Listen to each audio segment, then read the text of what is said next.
consciously aware. It is not that difficult for the years to pass and to not be conscious of what's happening in the way of demands or what's going to come in the way of opportunity for you, and just drift along and not be much further ahead a year from now than you are right now, simply because you just let the days pass. But if you have a conscious awareness of what it takes to effectively affect other people, to get your ideas across, to get decisions, to express your feelings and your opinions, once you do that deliberately and consciously and daily and consistently, now that's what starts your own personal development. Let me give you 4 key words to be aware of that will help you in putting together a conscious awareness program of developing a source of communication, making these deposits. See, when you talk, you want a verbal check that'll cash. When you speak, you want to speak from something that's there, an awareness that's there, a feeling that's there. And to create this foundation or this reservoir or this deposit or this account from which you can talk, let me give you 4 words that will help you to do that. Here's the first one. Develop an interest. The first word is interest. Develop an interest in 2 primary things, life and people.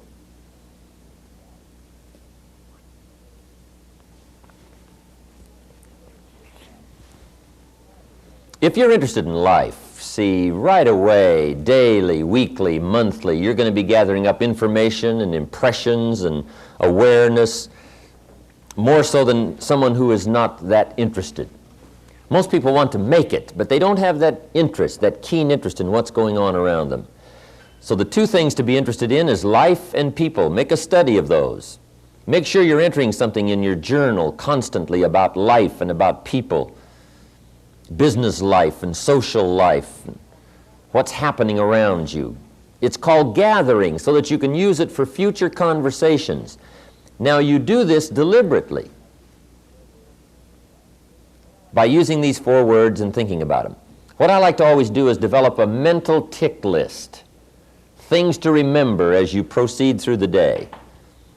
Now at first when you develop a little mental tick list of things to remember, sometimes it's a little awkward. Right? It's like learning to play the piano. My teacher said, here's the right-hand scale. So I got those, no problem. Then my teacher says, now we're going to run the left-hand scales. I got those, no problem. Then I remember the day when she said, we're going to play both hands together. I thought, now that'll be tricky. Right? How could you do them both together? And I remember looking at one, looking at the other, but finally, right, I got to where I could play both hands together. Then I remember the day she said, now, we're going to read the music, play both hands. I thought, wow, how would you do that, right? And I'm looking at the music, looking at my hands, right? But finally I got that going. Then I remember the day she said, now, we're going to watch the audience, play the music, read the music, play both hands. I thought, now, how could you possibly do that? Right? But sure enough, I finally got to where I could watch the audience, read the music, and play both hands. Right?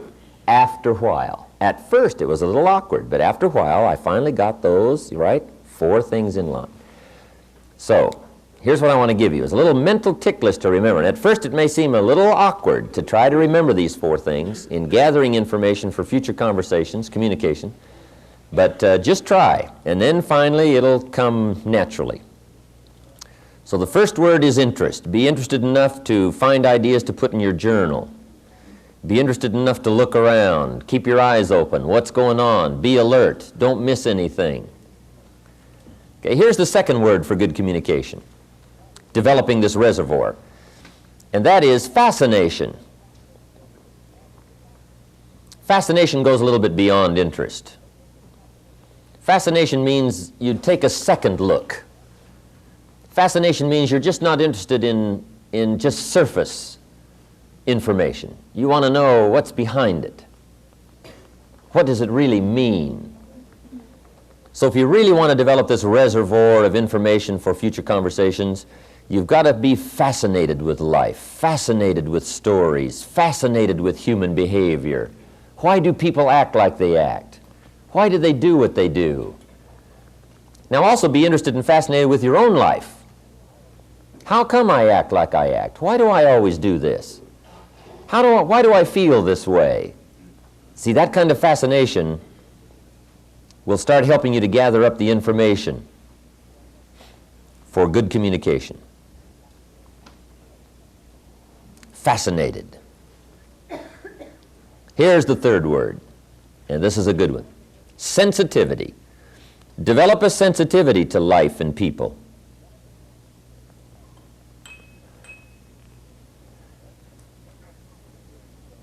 Let what's happening during the day touch you. Let it affect you.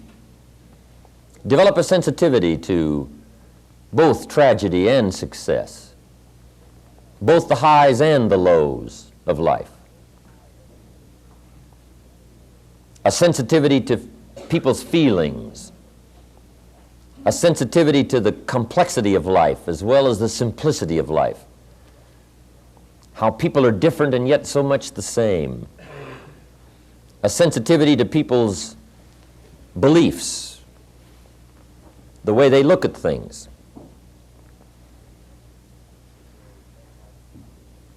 Here's a good phrase, let life touch you. Don't let it kill you, but let it touch you. Be sensitive.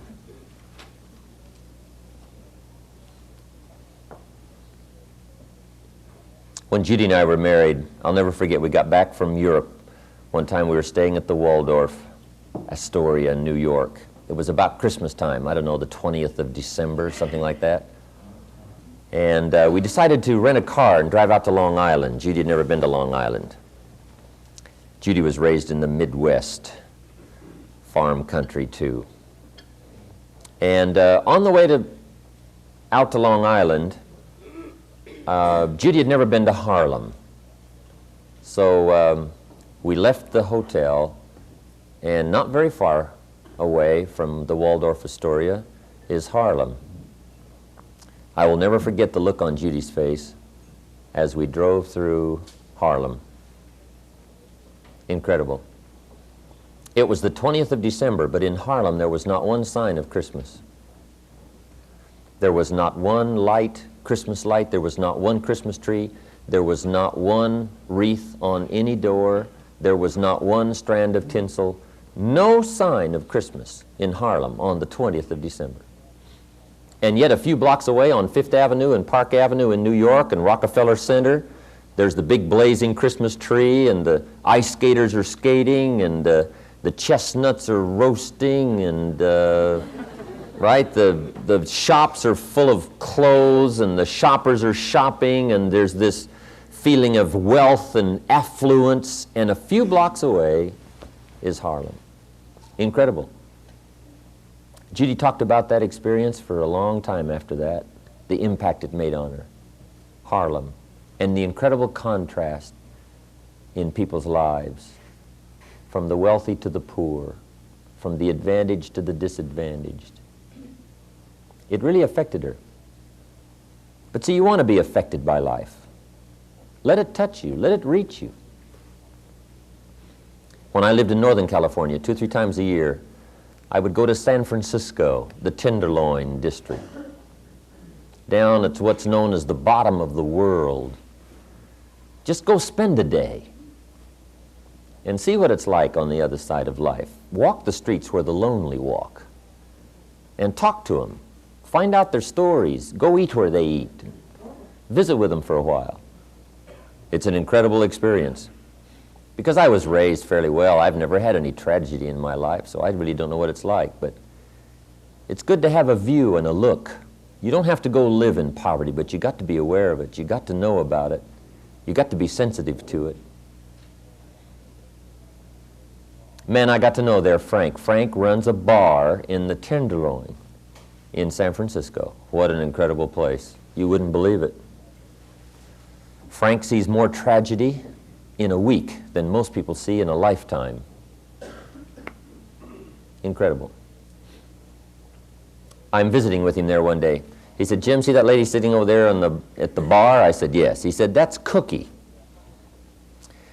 He said, how old do you think she is? I said, I don't know. She looks about 45. He said, she's 25. I said, wow. Cookie used to be a go-go dancer. And she developed some kind of bone disease and had all these operations. And now she's got the bolts and the pins and so on trying to hold her together, and she can hardly walk. And he said, Cookie comes in here 3 or 4 times a week and sits right there. And she's also got a little boy, 5 years old. He's dying of leukemia. And said, Cookie comes here and drinks till she can't drink anymore, and usually I have to call a cab and have somebody come take her home. Cookie. The story really got to me. I used to go by after that every once in a while and put some money in an envelope and her name on it and leave it for her to come by and get. The story got me. But that's Frank, Cookie, the tenderloin, the other side of life, where the difficulties are. We've all got to be sensitive to that. We've got to let it affect us. As you let all of life affect you, so it affects your conversation, so it affects your communication. So people have this incredible sense that there's a great deal about you and your sensitivity and your interest and your fascination with life that makes life uniquely worthwhile for you. And I'll tell you what, it'll show up in your conversation, it'll show up in your feelings, it'll show up in your ability to reach people. Sensitivity. Don't be afraid of it. Use it. Develop it. Now here's the 4th word, knowledge. Develop a working knowledge. I've added one more word there, working knowledge of life and people. A working knowledge means a systematic way of gathering up all the information that comes your way and try to put it into some workable form. That's why we suggest a journal. You've just got to have a daily journal to record the ideas and the impressions and the feelings and the things that come your way, so that you'll have this working knowledge, this depth of awareness. Now, if you'll work on those 4 words and be consciously aware that you're working on knowledge, sensitivity, fascination, and interest about life and people in a deliberate way, a daily way, a consistent way, so that when you get ready to talk, there'll be all this substance there waiting to back up whatever you have to say. Here's a good phrase, let what you say be the tip of the iceberg of all you know and all that you feel and all that you're aware of. Let what you say only be a small portion of all you know and feel.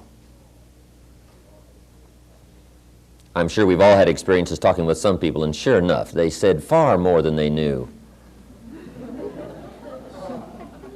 Very quickly.